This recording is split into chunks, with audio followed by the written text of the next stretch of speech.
How do you build a country? You're probably thinking armies, right? Treaties, borders on a map. But what if you could build one with just an idea, with a pen? Well, that was the entire life's work of a man named Nahum Sokolov. It's a pretty bold question, isn't it? Can you really build a state with just a pen? I mean, can words and ideas, just ink on paper, actually be as powerful as, say, concrete and steel? Well, for Nahum Sokolov, the answer wasn't just yes. It was a resounding yes. His whole life was pretty much a testament to that belief. So let's get into it. Let's see how he actually pulled it off, how he turned ink and paper into the literal foundations of a nation.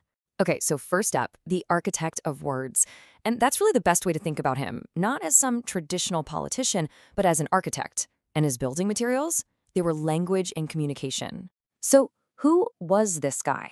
Nahum Sokolov, born in Plonsk, Poland, back in 1859. Now, he wasn't a general, he wasn't a king. He was a journalist, an intellectual, a writer. He was a key figure in the early Zionist movement, and he had this core belief that he could help will a Jewish homeland into existence, not with force, but through the sheer power of communication. All right, so how do you even begin to build a nation with words? Where do you start? Well, first, you've got to build a shared culture, a foundation. And for Sokolov, that foundation started with reviving a language. Get this, at just 17 years old, he joins this hugely important Hebrew newspaper, Hatzfira, which was based in Warsaw. And he doesn't just, work there. He rises up, eventually becomes its editor, and completely transforms the thing. Under his leadership, Hatzfira became this buzzing hub for debate, a powerhouse for spreading Zionist ideas, all while promoting this new modern Hebrew literature. Pretty incredible for a teenager, right? And this right here was his superpower. Look at this list. The man was a polyglot, a linguistic genius. Hebrew, Yiddish, Polish, German, English, French, Russian. He was fluent in all of them. And this wasn't just some cool party trick, no way.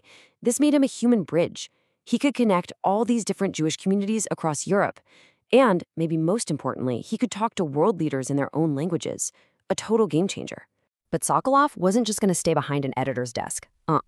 He took those exact same communication skills, that power of the pen, and launched them right into the arena of high-stakes international politics. And this is where you really see his unique two-pronged attack, if you will. He had two main tools. On one hand, you have the pen. With that, he was shaping culture, breathing new life into a language, and basically uniting a scattered people through the press, building from the inside out. But then, on the other hand, you have his voice. As a diplomat, he was shaping policy, negotiating with literal empires, and fighting for political legitimacy on the world stage, building from the outside in. Two sides of the same coin. And believe me, his diplomacy had very real, tangible results. He eventually became a leader in the World Zionist Organization, and his nonstop negotiations, his tireless efforts, they were a critical piece of the puzzle that led to the Balfour Declaration in 1917. That landmark document from the British government that supported creating a national home for the Jewish people. This was huge. Okay, but to really get a feel for Sokolov the diplomat in action, we have to look at this one specific, kind of incredible encounter.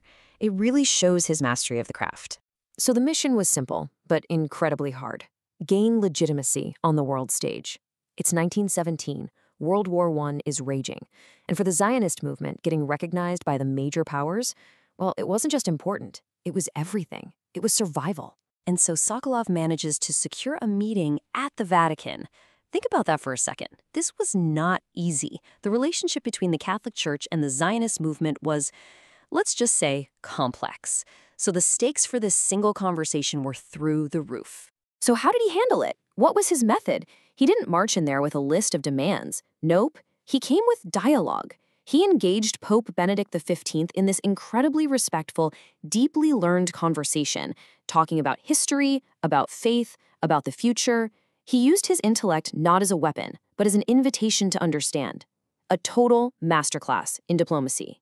So what was the victory? He didn't walk away with a signed treaty or some formal declaration. That was never really the point. The real victory was the meeting itself. Just by sitting down with the leader of the Catholic world and being treated as an equal, he gave the entire movement a new level of seriousness, of legitimacy. It was, honestly, a diplomatic masterpiece. So let's pull back. What does this all add up to? What's the lasting impact of a man who decided to build with words? Nahum Sokolov passed away in London in 1936, so he never got to see the state he fought so hard for. But his real legacy, it wasn't meant to be in stone or steel. It was in the vibrant Hebrew press he championed. It was in the diplomatic groundwork he laid that made a future state even conceivable. The foundation he built was an idea he helped make real. And that really leaves us with one final big question to chew on. We tend to think of nations as being about borders on a map, right? Territory. But Sokolov's life, it kind of flips that on its head. It makes you ask, what's the true foundation of a nation? Is it the physical land, or is it the shared story, the idea on a page, that gives that land its meaning in the first place?